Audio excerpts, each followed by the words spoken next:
So, we are at the School of Business and Economics right now, the place where the Bachelor's in International Business is taught. In this program, you'll be introduced to a variety of scientific disciplines that each focus on a different aspect of how companies work. Rachel Pownall, who is a professor of finance here, can tell you more about that. I'm here today to introduce you to the course International Business. This program is essentially built upon understanding how businesses and organisations function.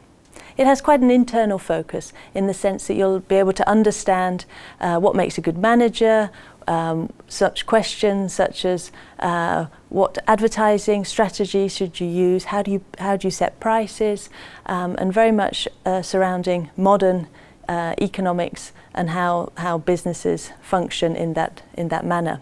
It's also about the people and the processes, as I mentioned, how managers function, what they do well, and also issues such as ethics and green trading. These are all things that you will learn in this program. In the International Business program, you will be required to do a lot of self-study, which may be quite different from what you're used to from secondary school. Don't worry though, the university will provide you with guidance. Hi, my name is Raquel and I am an international business student. I will tell you something about the guidance you will receive in the first year. For some it might be quite a change because you will maybe come to a new city, you have to talk in English, you will get a lot of freedom because there are less contact hours than you're used to in high school.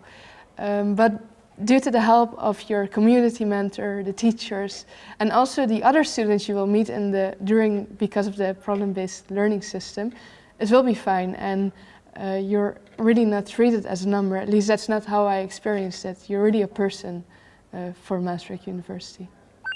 International Business is, as you may have concluded from the name, a business program with an international focus. But the international component of the program is not just restricted to courses on topics such as global business and courses on business practices in a specific region. My name is Jaap Bos. I'm Professor of Banking and Finance. And if you join our school, you join an international classroom.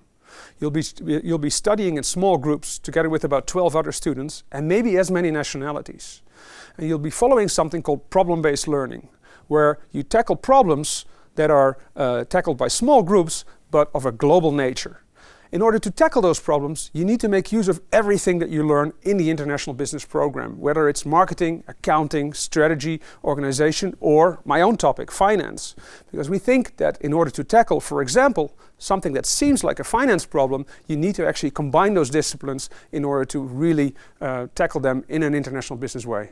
More than 75% of all students in this program come from abroad. And the PBL thing that she talks about? That's an abbreviation for problem-based learning, a teaching method in which you work on an open-ended problem in small groups of students. You may, for example, be asked to write a business plan together or to conduct a real estate valuation.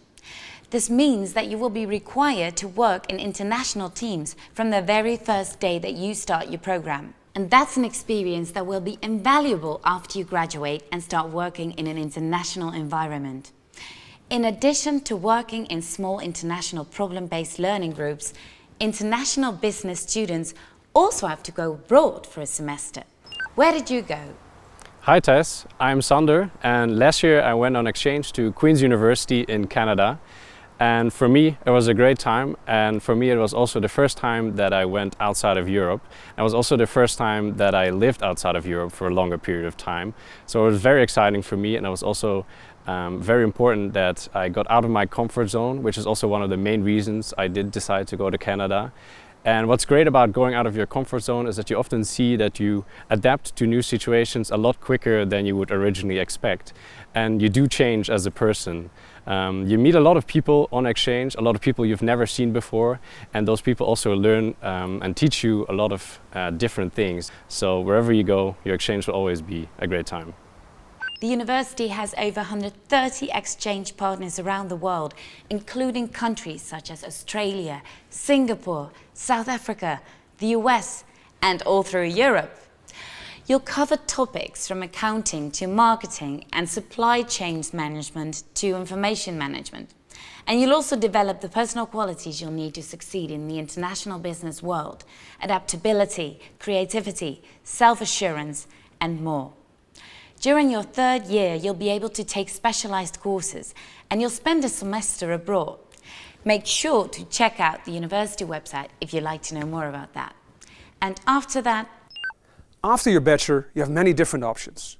You can choose to further specialize and do a master here. Or you can decide to start your own company. Maybe you want to work for a small innovative startup, or join a large global company such as Google or Amazon. Or maybe you want to work for a very different type of organization, such as the United Nations. And finally, maybe you want to follow in our footsteps and do a PhD. Whatever it is that you choose, you will finish your bachelor in international business and be prepared. can you see yourself working in any of these settings? And would you love to study business in an international environment? Then come to Maastricht.